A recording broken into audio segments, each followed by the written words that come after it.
why are people with type 1 diabetes taking medications for type 2 diabetes? Actually, there are some really good reasons. Here's what you need to know about 3 types of medications designed and intended for type 2 diabetes that can be very beneficial for people with type 1.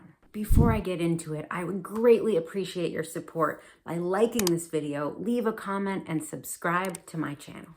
Thanks. Let's start with metformin. Metformin is one of the oldest diabetes medications. It's also one of the most widely prescribed medications on the planet. It's pretty simple. It's an oral medication, and it is usually one of the first things people with type 2 diabetes are prescribed, but it can absolutely help anyone with type 1.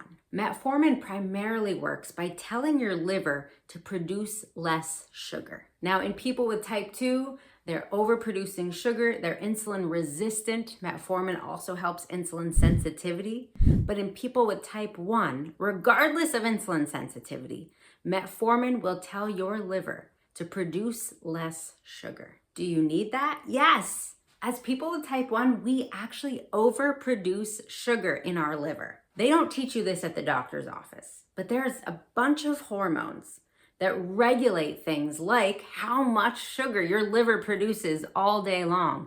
And those hormones, while they are happening and present in your body, they're not being regulated properly because normally the cells that manage your insulin production would also talk to the cells that manage the hormones that tell your liver when to release sugar or when to cut back on sugar. As a person with type 1, your body is still producing just as much sugar in your liver even when you just ate a meal. That's not normal. In a non-diabetic, your liver should produce less sugar when you are eating. So metformin calms down that overproduction of sugar from your liver. Metformin also delays digestion, which could be helpful in preventing post-meal blood sugar spikes. Metformin increases your cell's sensitivity to insulin, which means overall you might need less insulin. And here's another cool thing. Metformin acts as a carb blocker.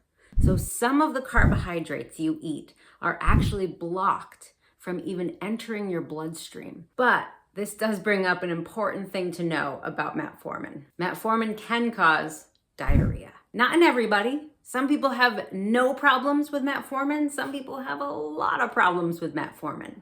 Everybody's a little different. A very important thing to get right in that prescription, though, is asking for extended release metformin. That can make a really big difference compared to the traditional metformin that just hits all at once. I've been taking metformin now for several years.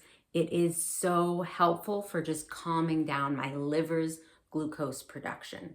I actually take most of my dose right before bed so that it calms down my morning liver glucose production. Now I don't deal with that significant foot on the floor spike in my blood sugar or dawn phenomenon. Fortunately, getting a prescription for metformin is relatively easy, and it's a very cheap medication. Your doctor just needs to put in the notes on the prescription to your health insurance company that you're dealing with insulin resistance and post-meal spikes in your blood sugar. And second, we have GLP-1 medications like Ozempic, Wegovy, Zepbound, Mounjaro, Trulicity. These medications are, of course, very trendy right now with or without diabetes, but they can have a huge impact on life with type 1 diabetes. And if your doctor tells you differently, I'd say your doctor's not very smart. Like metformin, GLP-1 medications have a big impact on insulin sensitivity, delaying digestion after you eat,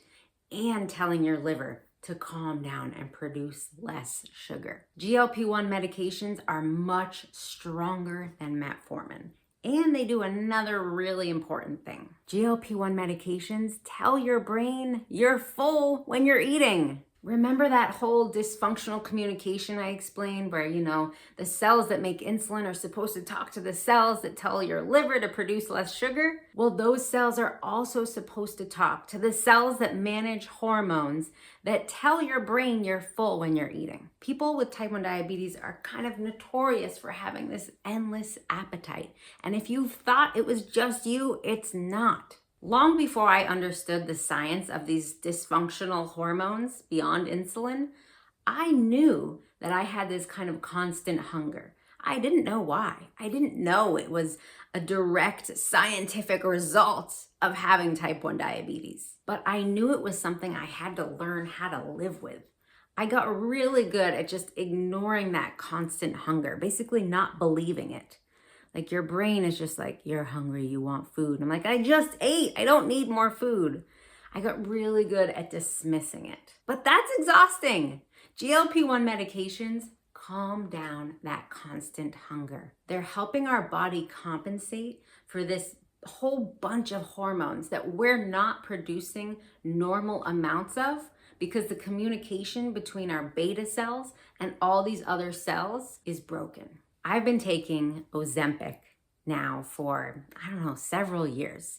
I take a micro dose, so I don't deal with all of the yucky side effects and the stomach pain and the vomiting and all that crazy stuff that comes with taking way too much of a GLP-1 medication. I am on a teeny dose, less than 0.25. With that teeny dose, combined with lifestyle habits of exercising every day, eating lots of whole foods, I feel awesome. This medication is so helpful. It just makes it a little easier to keep my blood sugars in my target range and to manage my weight. Getting a GLP-1 medication as a person with type 1 diabetes is not easy, and most of it really depends on your doctor and their willingness to be clever and persistent. Your doctor needs to put in their notes on the prescription about your health that you are struggling with constant hunger, insulin resistance, increasing insulin resistance, post-meal blood sugar spikes, difficulty managing your weight, difficulty managing your appetite. Put the drama in that prescription. That's how people with type 1 diabetes are getting insurance approvals for GLP-1 medications. Your doctor has to be on your team. And lastly, we have SGLT2 inhibitors. That includes drugs like Farxiga, Jardiance, and Invokana. Now, you should know that the side effects of this medication are way too intense for some people. And some people with type 1 can't tolerate this medication at all. I'm one of them. SGLT2 inhibitors do something very cool. They basically prevent your kidneys from reabsorbing glucose, which means the sugar doesn't make it to your bloodstream.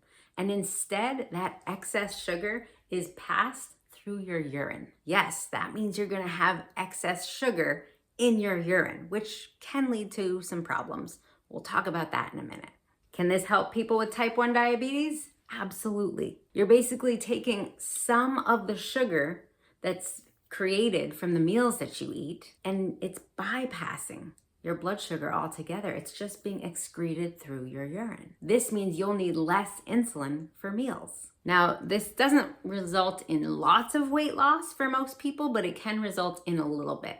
Like I know a few people who've lost 8 to 10 pounds thanks to an SGLT2 inhibitor. But there's a catch. All right, so this means that you definitely need to be very hydrated all the time. And it's actually very easy to become dehydrated while taking one of these medications if you are not really diligent about your water intake. My experience on an SGLT2 inhibitor was constant thirst, which meant I was constantly trying to drink enough and then I was constantly having to pee. For men and women, but especially women, this medication can significantly increase your risk of UTIs and yeast infections because that excess sugar in your urine is going to feed the growth of yeast and increase the environment in your urinary tract for an infection. For people with type 1 on low-carb diets, this medication can also very easily drive you into diabetic ketoacidosis. I know a few people with type 1 diabetes who love their SGLT2 inhibitor. Love it. But I'll tell you, I know more people with type 1 diabetes who didn't have a good experience because of the side effects I just mentioned and that risk of DKA.